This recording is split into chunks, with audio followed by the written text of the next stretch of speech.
Hi everyone, welcome back to RAW.FPL. So in this one, it's my updated game week 1 draft, and yeah, I think I'm finally there, to be honest. I don't think I'm missing too much. I've got some big hitters in my team as well, so yeah, I don't think I'm missing too much here. And I think I'm pretty much locked in for game week 1. So just to give you a quick update, I will be doing weekly videos, just kind of keep you updated with everything FPL, and yeah, I'll be going through my teams week on week, just to kind of show you how it's like progressing and how we're getting on. So yeah, if you do like this one, please do drop a like and please hit that subscribe button if you are new, and let's jump into it. All right, so before I show you the updated team, I'll just quickly go through the previous one. I'll just talk you through some of the changes. But Sanchez is in goal here.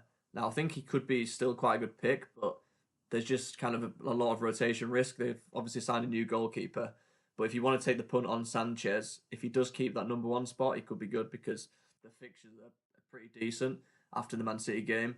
So yeah, Sanchez there. Munoz, I still think he's a really good pick, although you'll see he has left the team now. But yeah, if I had an extra 0.5, I would go for Munoz still. I think Palace, they look solid at the end of last season. And yeah, he's really attacking as well. He's got a couple of goals in Copa America.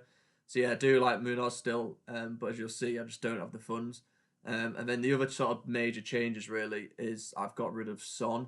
So Son, I still think is a good pick. I probably would, yeah, between him and Saka is quite close, but yeah, I think I'd probably lean towards Saka now, just because he did start the previous friendly and he's obviously on pens, and he's just in a much more attacking team. I mean, Spurs are pretty decent as well, especially with Solanke, who I'll talk about a bit later on. But yeah, I think I'd probably lean towards Saka, but yeah, between Son and Saka is pretty close. So if you've got a feeling about one of them, I'd just go for that. But yeah, that's the old team. I'll just show you how the new team looks now, because yeah, there are quite a few changes, especially in that midfield and defence. I'll just show you that now. So as I said, I think it's only Konza who's left from the previous draft. So Konza stays. He's got good fixtures coming up, and yeah, he's going to play. He'll either play right back or centre back. So yeah, his minutes are pretty assured. Henderson in there, he's quite a big change. Obviously Sanchez, if I could sort of be assured that he'll start, I probably would go with him, but I just don't want that headache of potentially having to do a goalkeeper transfer. So yeah, Henderson, Palace, as I said, same with Munoz. They've got really good defensive record at the end of last season, and his fixtures at the beginning of this season, they're not too bad. Brentford, West Ham, Chelsea, I mean, they've not been doing that great in pre-season, so it could be better, but it could be worse. Leicester, Man United, but yeah, I mean, I'd be looking to wildcard a bit later on. So I mean, the fixtures are okay, but yeah, that's how I'm kind of lined up at the moment with Henderson. I just want a cheap 4.5 mil goalkeeper, and I'm going to try and pump all that money into midfield and attack, because as I mentioned, the bonus point system this season is kind of leaning more towards midfielders and attackers rather than defenders. But yeah, Henderson, I think he's a good pick. Raya's a good pick as well. And if I did have money, I'd probably go up to Raya. But I don't know, 5.5 million, I'd rather have an extra million in midfield. So yeah, that's why I've gone Henderson. Konza stays. Kwanzaa, so I've got Konza and Kwanzaa. Kwanzaa, he has been playing most of the friendlies, and it's looking like he's going to be the partner with Van Dijk. Slot apparently wants someone a bit more, better on the ball. And Konate, I mean, he could come in, so there's a risk there. But for 4.5 million, I think he's really good way to get into that Liverpool defence pretty cheaply. So Kwanzaa's, I think it is a bit risky, but yeah, I'm kind of willing to take that risk for 4.5 million, because Liverpool's fixtures, as I mentioned in one of the previous ones, they are really good. Obviously, Ipswich to start, and then look at this big sea of green. So I kind of want a couple of Liverpool players. So yeah, Kwanzaa is a really good, cheap way to get into that Liverpool defence. And then I've got Hall. It was Livramento, but Trippier, yeah, I don't know. It looks like, I don't know if it's broken down or something, but Trippier, for whatever reason, is still sort of staying. So I've kind of gone for Hall. He does look more attacking. He looks a bit more nailed than Livramento.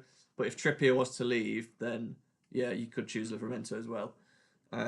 So yeah, that's the defence and the goalkeeper. As you can see, just really cheap basically, just to try and get that money into midfield.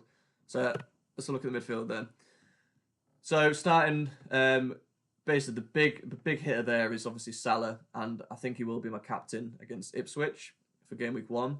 So I wanted to keep Salah. Now I have been tempted to go down to Jota, because obviously Jota's 7.5 mil, so that'll give me so much more money to kind of upgrade elsewhere. So I could potentially get, Trent. I could maybe get Trent. I could maybe get Guardiola as well.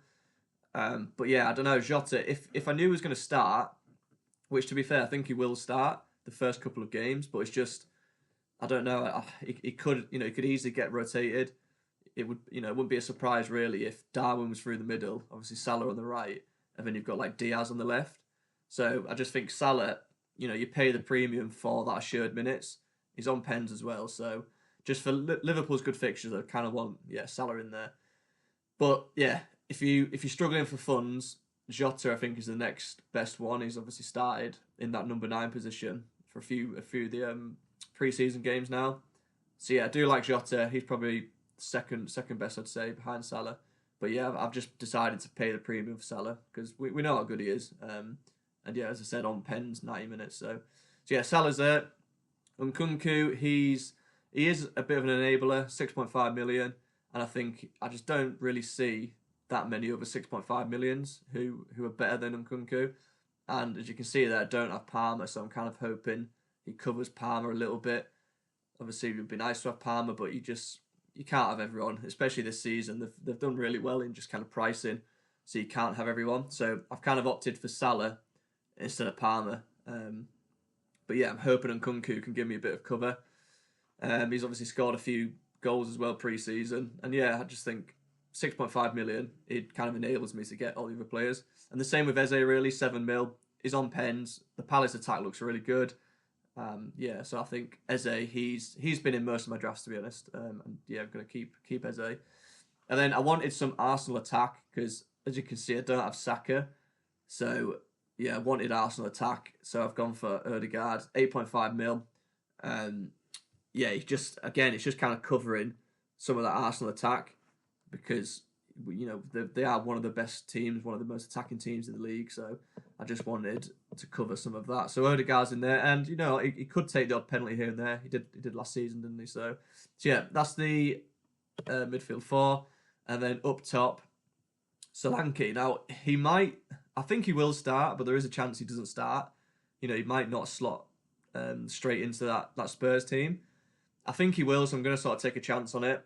And yeah, I think he got 19 goals last season.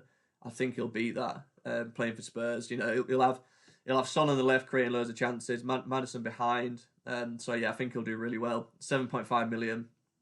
Yeah, I think he can definitely outscore that price. So Solanke's there. Haaland, I think his ownership's going to keep going up and up. 15 mil is a lot, but I've got no Man City apart from Haaland, so I feel like I sort of need him. So Haaland's there, probably going to be captain in game week 2. And then Isak, he's Southampton at home. It is a shout for captaincy.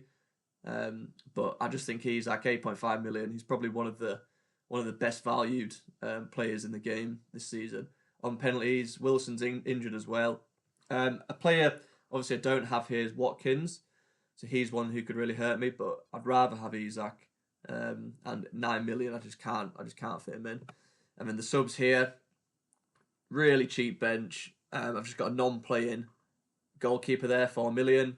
I've got Barco, who he is playing, and yeah, I definitely could sub him on if needed.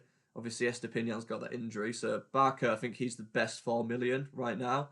And then probably the second best would be Fass at Leicester.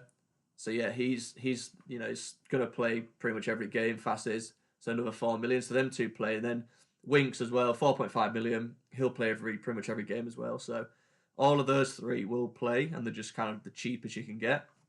So I've got a playing bench. They're there if needed. Winks might get the odd goal, but yeah, that's the team there. So I'm pretty happy with it, to be honest. I think I'm locked in. The only thing I have been debating is switching to a 3-5-2 and getting Mavididi and Son instead of Solanke and Odegaard. But yeah, I don't know. I think I just want some Arsenal. So in this draft, I've obviously got Salah, I've got Haaland, I've got Isak, and then I've got the Arsenal attack covered, and I've got the Spurs attack covered with Solanke, and then obviously Eze and Nkunku, they're kind of enablers. So yeah, most of the money is in the attack, but I just think that's gonna be the way to go this season. Obviously, Trent could damage me here, same with Guardiola, but equally, I don't think many drafts have got this many sort of decent attackers. So I want to target the attackers. But yeah, also obviously the bench, they are going to play. I'm just hoping I won't really need to use the bench that much. But yeah, we'll see how it goes. But I think I'm pretty locked in. If anything changes, I'll let you know on my socials, and I'll put my socials in the description. But yeah, let me know, what would you change. I think I'm pretty set, to be honest. So yeah, feel free to put any questions in the comments, and I'll be sure to answer them. If you did enjoy this one, please do drop a like, and please hit subscribe if you're new. As I said, I'm going to be putting videos every week, so please do subscribe and make sure you don't miss any. So I'll catch you again soon. Good luck for the start of the season. See you later.